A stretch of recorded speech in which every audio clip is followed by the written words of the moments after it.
qabo cudur qabade markuu gabadha ilaahay u geeyo gabadha farxadeeda ba dhibayso ninkii wuxuu yiri may ma arki karayo sidan anigu shaqada ka joog sheekadan 2010 ay soo bilaabanaysaa 2021 bayna soo dhamaatay sheekadan waxay ka soo bilaabanaysaa tuulo yar oo kamid ah tuulooyinka hoostaga magaalada Xamas oo dalkaas Suuriya yani gobolkaasi Xamas ku yaala tuulada yarta waxa ku noolaa jiray nin dhalinyaro la yiraahdo Axmed oo 20 jir ah Axmed markii uu ka baxay dugsiga sare jaamacadii waxa uu aadin aabiyo suuqa ka shaqaysto la shaqaysan jiray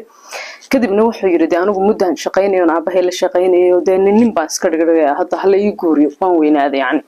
waxaan gaaray xilligii guurka gabadha la ii guuriyo aabiyoodii waxay dhadeen waayahay wiila dhalinyaro ah ba jiray marka oo ninka la yiraahdo Axmed ka yar oo afara isagu markaa laakiin ruuxa u weynaa wuxuu ahaa xilligaas guurka gaaray hooyadii waxay soo raadisay marka gabadh la yiraahdo Maryan oo yar oo 17 jir ah oo ninkan dhowr sano ka yar yani ninkan oo dhowr 20 jir marina waa 17 jir ilaa 5 sano 6 sano meelahaas ay ka yareen oo gabadh yar oo iska afgaaban oo miskiina bay soo heloodeen يعني ويسهل هذا ما حكوا ويسوي حلين دي قبل شد عدلا لقى مسهل إنه جودي بالغ صو يالله المامي إسلام دي جورجي بتكتي قبل دي هو يدي غير كودي بيحب يسوي برتي قبل دي بيسوي أركتي